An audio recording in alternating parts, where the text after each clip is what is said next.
अस्सलामुअलैकुम, मैं हूं आपका होस्ट मोहम्मद जमशेद। आप देख रहे हैं स्किल्स रिलेशन एंड सॉल्यूशंस। आज का हमारा लेक्चर नंबर 3 है। इसके अंदर हम डिस्कस करेंगे एवोल्यूशन ऑफ प्रोसेस कि एवोल्यूशन प्रोसेस कब और कैसे स्टार्ट हुई। मार्केटिंग एडवर्टाइजिंग है, मार्केटिंग सेल्स है, मार्केटिंग इवेंट्स के लिए स्पॉन्सरशिप को लेके आने का नाम है। आप जब भी किसी से पूछेंगे कि यार मुझे बताओ कि मार्केटिंग दर हकीकत है क्या, वो आपको एक लिस्ट दे देगा। कि मेरे नज़दीक मार्केटिंग इस चीज़ को कहते हैं। आजकल की मार्केटिंग को यहाँ पहुँचने में एक टाइम लगा। इस टाइम को हम कहते हैं एवोल्यूशन ऑफ प्रोसेस। इस लेक्चर के अंदर मैं आपको बताऊंगा कि एवोल्यूशन ऑफ मार्केटिंग कैसे हुई। टोटल 7 ऐसे दौर, टोटल 7 ऐसे एराज जिसके थ्रू मार्केटिंग आज यहाँ तक पहुँची, और हम इसकी डिटेल के अंदर जाकर एग्जाम्पल के थ्रू लर्न करेंगे कि मार्केटिंग दर हकीकत है क्या इन सब दौरों के अंदर। तो आए पहले दौर के बारे में बात करते हैं। The first era was trade era. Trade era के अंदर ना मशीनें हुआ करती थी, ना आपको ऑटोमेशन नजर आती थी, ना फैक्ट्री हुआ करती थी, ना लोग फैक्ट्री में जाकर काम करते थे। तो फिर क्या करते थे? बाटर सिस्टम का नाम सुना है आपने? बाटर सिस्टम से मुराद ये है कि मेरे नज़दीक कपास है और आपके पास गंदम है, आओ एक्सचेंज करें। इस दौर के अंदर मार्केटिंग नाम था एक्सप्लोरेशन का, या फिर ये देखना कि दूसरा बंदा क्या एक्सप्लोर कर रहा है, इसका मुझे फायदा हो सकता है। ये वही दौर था जिसके अंदर हमने गैस को भी एक्सप्लोर किया, जिसके अंदर इंसानियत ने ऑयल को भी एक्सप्लोर किया। तो इस जमाने में मार्केटिंग एक्सप्लोरेशन को कहते थे। अब हम चलते हैं अपने दूसरे दौर की तरफ, जिसको हमने नाम दिया प्रोडक्शन एरा का। अब प्रोडक्शन एरा क्या है, इसके बारे में आप सब जानते ही होंगे। ये दौर शुरू हुआ 1860 से लेकर 1910 तक।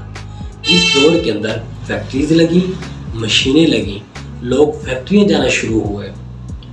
हम अक्सर देखते हैं कि लोग फैक्ट्री के अंदर जाकर कपड़े वगैरह के काम करते हैं, या धागे वगैरह का कुछ काम करते हैं, या वो चिप्स के पैकेट को पैक करते हैं।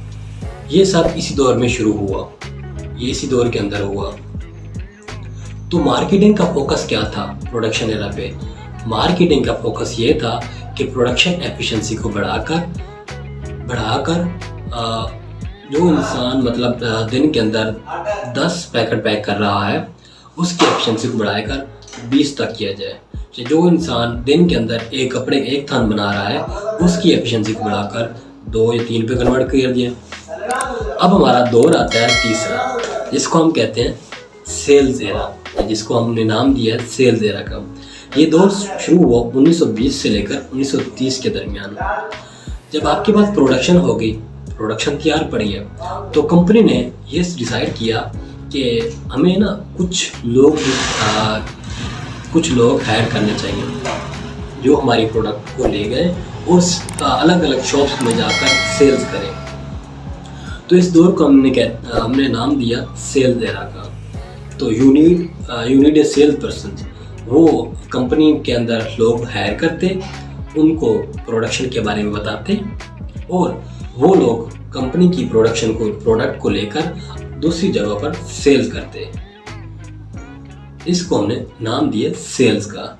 अब दौर हम आता है चौथा, जिसको हमने नाम दिया मार्केटिंग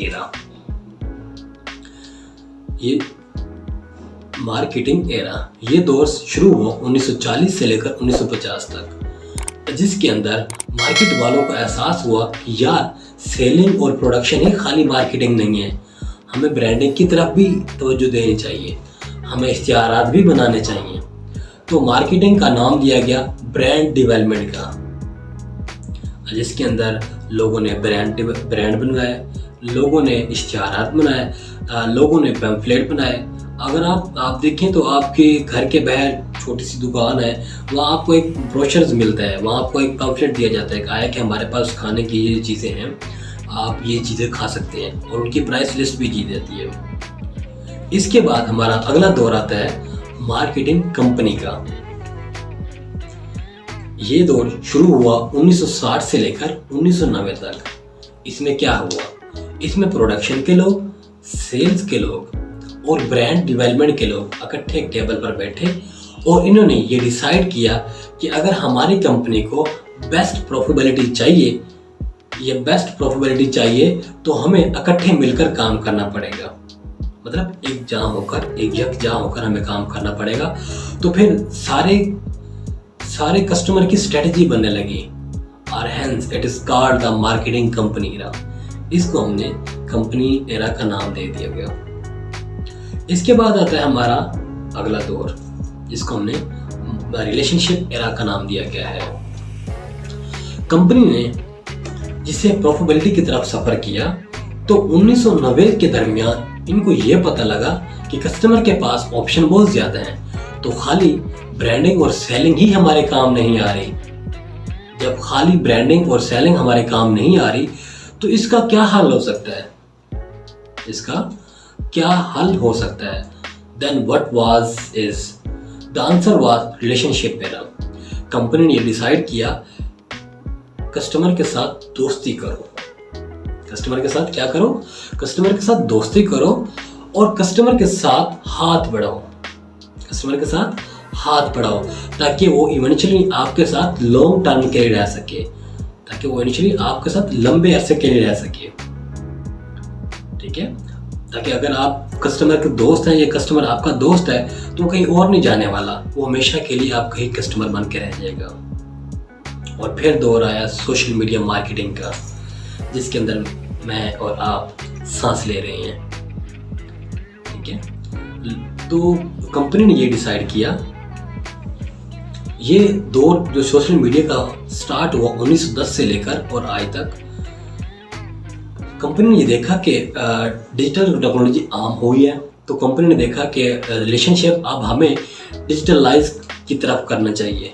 कस्टमर ज़्यादातर टेक्नोलॉजी की तरफ है, वो फेसबुक पे टाइम दे रहा है, वो व्हाट्सएप पे टाइम दे रहा है, वो इंस्टाग्राम, ट्विटर, मैसेंजर, याहू, इन सब चीज़ों पे आ चुका है। तो कंपनी ने अपने इश्तिहारात, अपने पैम्फलेट, अपनी एडवर्टाइजिंग तो ऑनलाइन डिजिटलाइज करना स्टार्ट कर दिया। इसको हमने डिजिटलाइज करना स्टार्ट कर दिया। आया कि हमारा आज का टॉपिक यहाँ तक एंड होता है। अगर आपने मेरी पिछली वीडियोज़ नहीं देखी, वो आप ज़रा देखें। आपको हम पूरे कोर्स के साथ, पूरी सीरीज़ के साथ लेके चलना चाह रहे हैं। इस कोर्स के अंदर आपको आगे जाके बहुत ज़्यादा मज़ा आने वाला है और आप देखेंगे कि इंशाल्लाह आप एक डिजिटलाइज पर्सन बन सकते हैं। अपना ख्याल रखिएगा, दुआओं में याद रखिएगा। अल्लाह हाफ़िज़।